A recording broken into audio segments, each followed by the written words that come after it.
நண்பர்களே வணக்கம். நான் சண்முகவேல் மணிராஜா. இன்றைக்கு பார்லிமெண்ட்டில் வரப்போவதாக சொல்லக்கூடிய ஒரு பில் டீலிமிட்டேஷன் பில். டீலிமிட்டேஷன் பில்னு என்ன? தொகுதி மறுவரை சட்டமாகும்.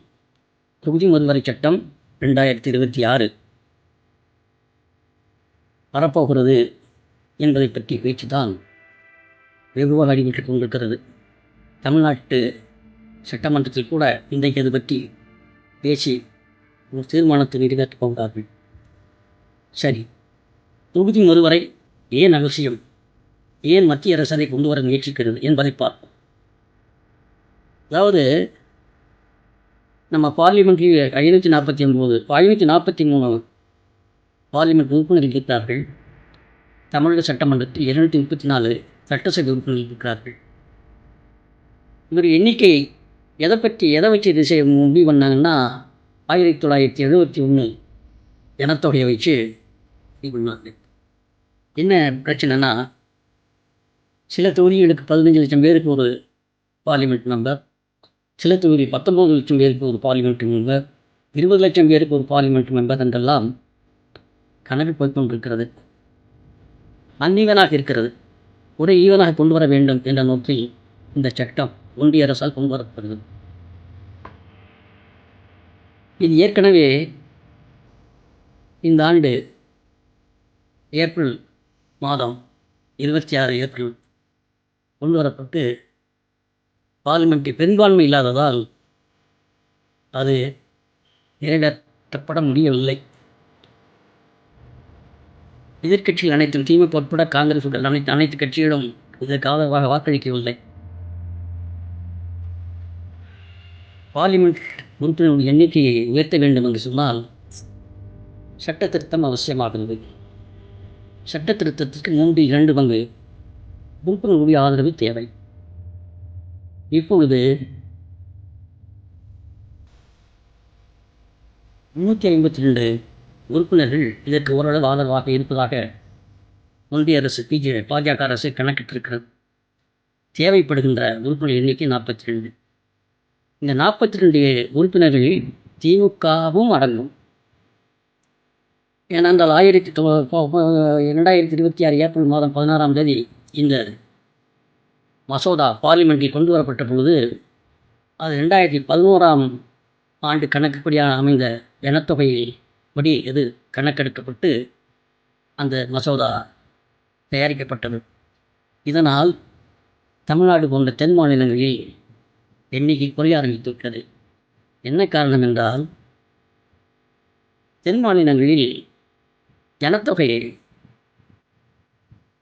பெர்த் கண்ட்ரோல் ஸ்கீம், ஜனத்தொகை தடுப்பு திட்டத்தை தென் மாநிலங்கள் மிக வெகுவாக ஆதரித்தன. அப்படி ஆரம்பித்ததால் ஜனத்தொகை இங்கே குறைந்துவிட்டது. ஆனால் உத்தரப்பிரதேசம், மத்திய பிரதேசம், மகாராஷ்டிரா, பீகார், வெஸ்ட் பெங்கால் போன்ற மாநிலங்களில் பெர்த் கண்ட்ரோல் சிஸ்டத்தை அவர்கள் சரியாக, அதாவது ஸ்ட்ரிக்டாக அமுல்படுத்தலை. அதனால் அவர்களுடைய ஜனத்தொகையானது அதிகமாக இருக்கிறது.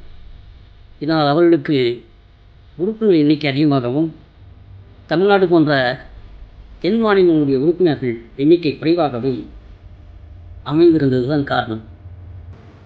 அதனால் திமுக அப்பொழுது காங்கிரஸ் கூட்டணியில் இருந்தது. காங்கிரஸ் இந்தியா கூட்டணியை, திமுகவும் காங்கிரஸ் இந்தியா கூட்டணியில் இருந்தது. அந்த இந்தியா கூட்டணியில் இருந்ததால் அந்த இந்தியா கூட்டணியில் இருந்த அனைத்து கட்சிகளும் இந்த மசோதாவுக்கு எதிராக வாக்களித்து வெற்றி பெற செய்ய முடியாமல் ஆக்கிவிட்டன.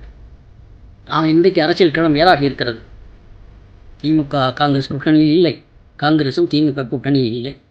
இந்திய கூட்டணியில் கட்சிகளும் பல கட்சிகள் பாஜகவுக்கு ஆதரவான நிலைப்பாட்டை எடுத்திருக்கின்றன. எனவே இப்பொழுது அந்த பில் பார்லிமெண்ட்டில் பிரசன்ட் ஆகுமா என்று எதிர்பார்க்கப்படுகிறது. சரி, திமுக தன்னுடைய நிலைப்பாட்டை தெளிவாக சொல்லிவிட்டது. அதாவது 1971ஆம் ஆண்டு ஜனத்தொகை கணக்குப்படி இந்த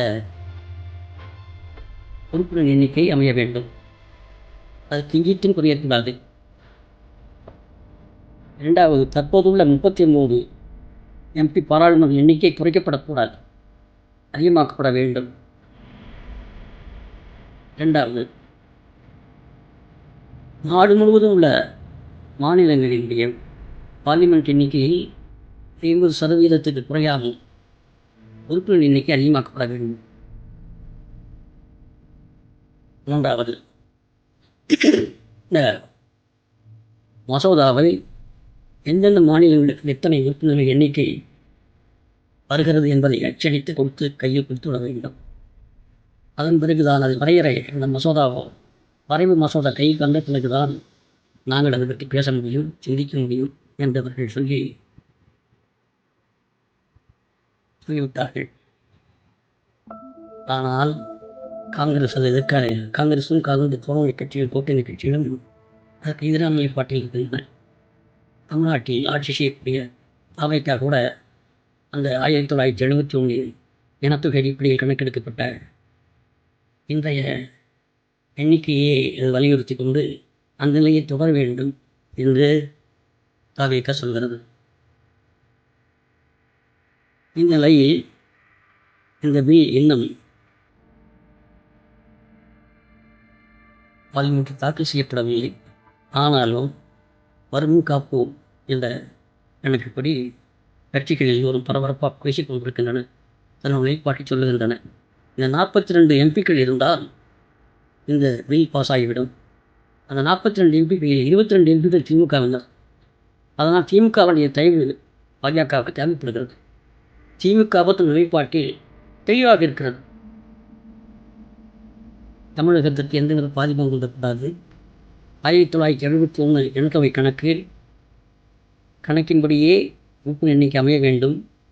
அந்த 1971 ஆண்டினுடைய ஜனத்தொகையானது இன்னும் 25 ஆண்டுகளுக்கு உயிர்ப்புள்ளதாக இருக்க வேண்டும்.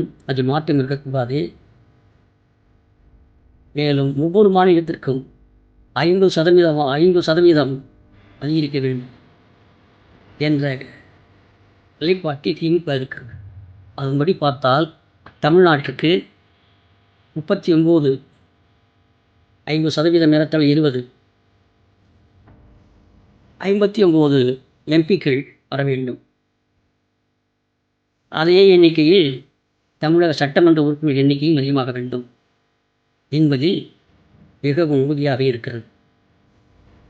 பாஜக அரசோ எப்படியாவது பார்லிமென்ட்டுடைய உறுப்பினர் எண்ணிக்கையை 850க்கு உயர்த்திவிட வேண்டும் என்று துடிக்கிறது.